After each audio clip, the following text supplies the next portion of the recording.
ఎన్నికల్లో వైసీపీ తప్పకుండా అధికారంలోకి వస్తుందని మంత్రి బొత్స ధీమా వ్యక్తం చేశారు. వచ్చే నెల 9న జగన్ సీఎంగా విశాఖపట్నంలో ప్రమాణ స్వీకారం చేస్తారని తెలిపారు. వేదిక ఎక్కడో 2 రోజుల్లో చెబుతానని అన్నారు. కేంద్రంలో తమ మీద ఆధారపడే ప్రభుత్వం రావాలని కోరుకుంటున్నానని, ఇది తన స్వార్థమని తెలిపారు. మీరు ఎప్పుడు కూడా కొద్దిగా డేట్ బస్ తప్పినప్పుడు వస్తారు, బస్సు వెళ్ళిపోయిన తర్వాత వస్తారు.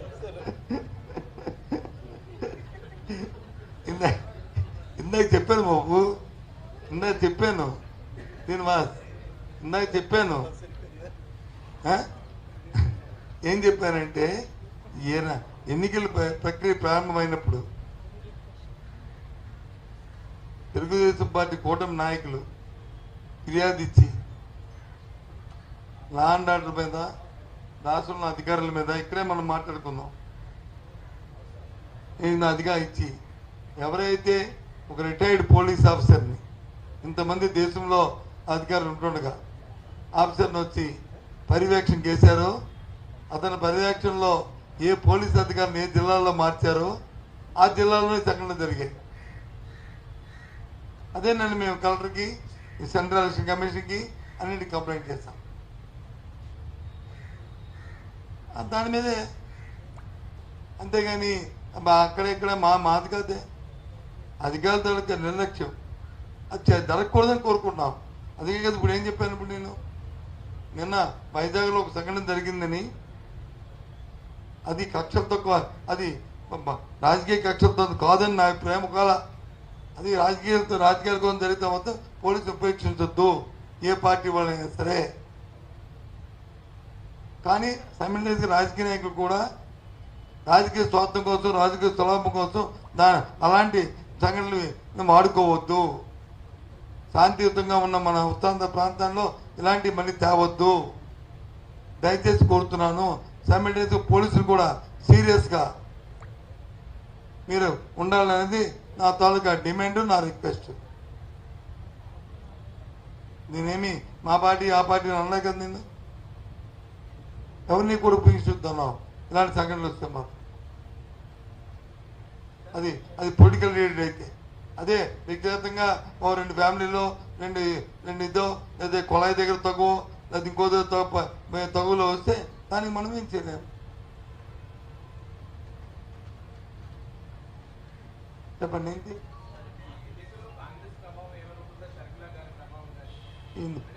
తినబోతురు వచ్చింది బ్రదర్, అయిపోయింది కదా, తినడం అయిపోయింది. 4 రోజులు లెక్కలు వచ్చేస్తాయి ఏంటి ఇంకా. ఇప్పుడు దాని మీద కామెంట్ చేసుకోవడం, రివ్యూ చేసుకోవడం, ఏదో మీ వాదన మీరు కనుక్కుంటే ఆ సంతృప్తి ఉండండి. నేనెందుకు కామెంట్ చేయాలి? 4 రోజుల్లో వచ్చిన దీనికి ఫలితాలకి 4 రోజుల్లో ఏదేమైనా బ్రహ్మాండమైన మెజారిటీతో, ఎక్కడ దేశం అభివృద్ధి మెజారిటీతో జగన్మోహన్ రెడ్డి గారు ప్రమాణ స్వీకారం చేయబోతున్నారు 9వ తేదీ నాడు అంగరంగ వైభవంగా విశాఖపట్నంలో. ఆ నేపథ్యంలో ఇలాంటి డిస్కషన్లు అన్నీ ఎందుకు?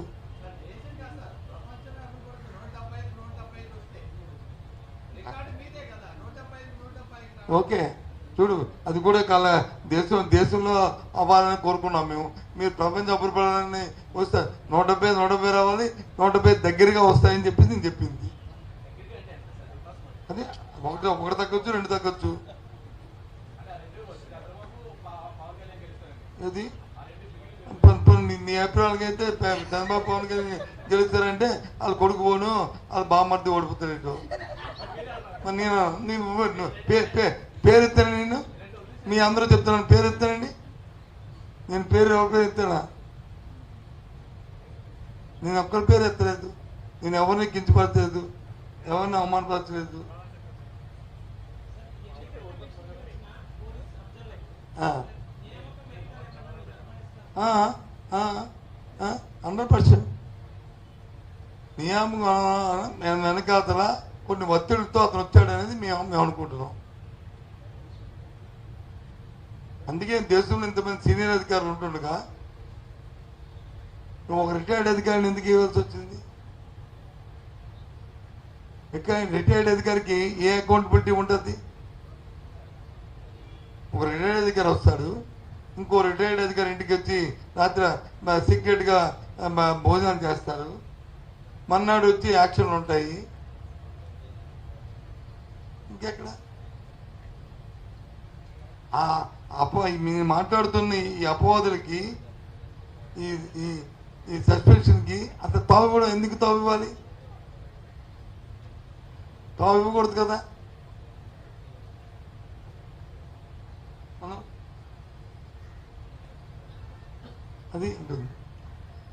కాబట్టి మళ్ళీ మీ ద్వారా కూడా అన్ని రాజకీయ పార్టీలు రిక్వెస్ట్ చేస్తాం. మన సాంప్రదాయం, మన సంస్కృతి, మన ఉత్తరాంధ్ర ప్రాంతంలో ఉన్న మన సోదర భావాన్ని, ఎన్నికల వరకే మనకి ఎన్నికల తర్వాత వచ్చి మనం మన ప్రాంత అభివృద్ధి అనే నినాదం ఏదైతే ఉందో ఈ మధ్యన కొద్దిగా డీవైడ్ అవుతుంది. దయచేసి వద్దు, అభివృద్ధిలో మనం భాగస్వామ్యం కోరుకుంటూ, ఒకవేళ ఏదైనా రాజకీయ కోణం రాజకీయ దాని జరిగితే మాత్రం